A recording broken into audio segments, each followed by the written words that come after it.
upon himself misfortune at the hands of gods and men, because he deviates from the order of nature. By Tacitus, they create desolation and call it peace. From All's Well That Ends Well, by William Shakespeare. All's well that ends well, still the find's the crown.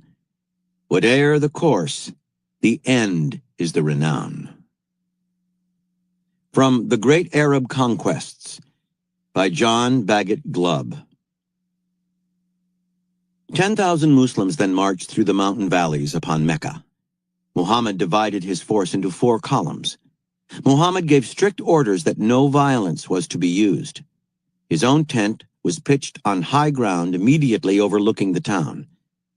8 years before, he had fled from Mecca under cover of darkness and lain hidden 3 days in a cave on Mount Thor, which from his tent he could now see rising beyond the city. Now 10,000 warriors were ready to obey his least command, and his native town lay helpless at his feet.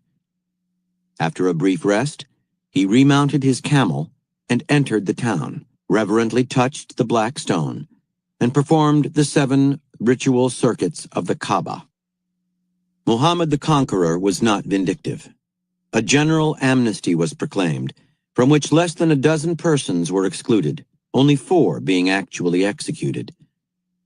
Ikrimah, the son of Abu Jahal, escaped to the Yemen, but his wife appealed to the apostle, who agreed to forgive him. The Muslim occupation of Mecca was thus virtually bloodless. The fiery Khalid ibn al-Walid killed a few people at the southern gate and was sharply reprimanded by Muhammad for doing so. Although the apostle had himself been persecuted in the city, and although many of his bitterest opponents were still living there, he won all hearts by his clemency on his day of triumph. Such generosity, or statesmanship, was particularly remarkable among Arabs, a race to whom revenge has always been dear. His success had been won by policy and diplomacy rather than by military action. In an age of violence and bloodshed, he had realized that ideas are more powerful than force. By Ovid.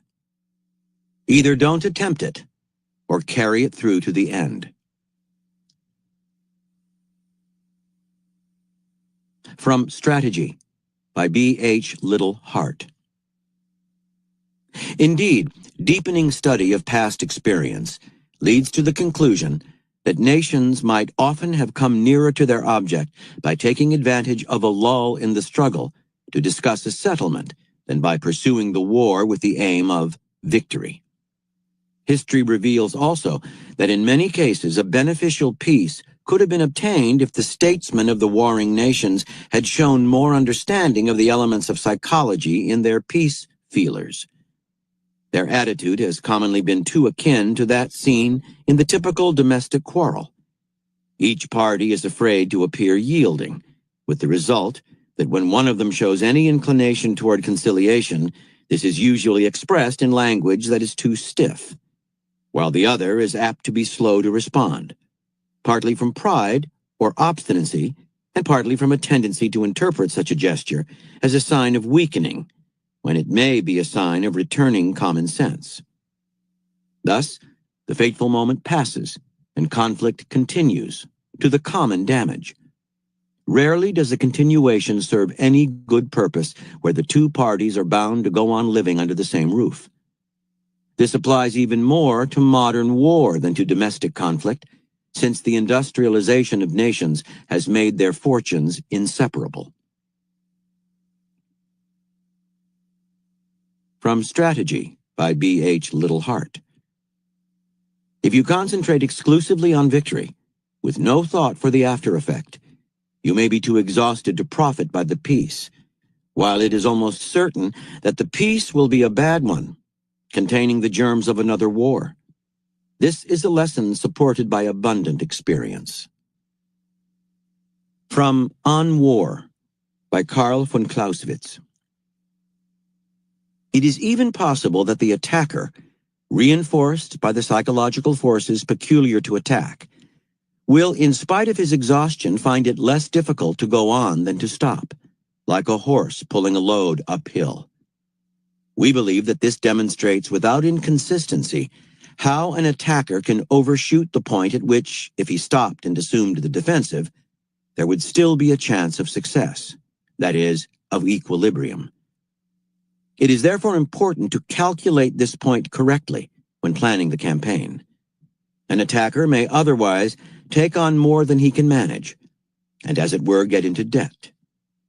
A defender must be able to recognize this error if the enemy commits it, and exploit it to the full. In reviewing the whole array of factors a general must weigh before making his decision, we must remember that he can gauge the direction and value of the most important ones only by considering numerous other possibilities, some immediate, some remote. He must guess, so to speak. Guess whether the first shock of battle will steel the enemy's resolve and stiffen his resistance, or whether, like a Bologna flask, it will shatter as soon as its surface is scratched. Guess the extent of debilitation and paralysis that the drying up of the particular sources of supply and the severing of certain lines of communication will cause in the enemy. Guess whether the burning pain of the injury he has been dealt will make the enemy collapse with exhaustion, or, like a wounded bull, arouse his rage. Guess whether the other powers will be frightened or indignant, and whether and which political alliances will be dissolved or formed.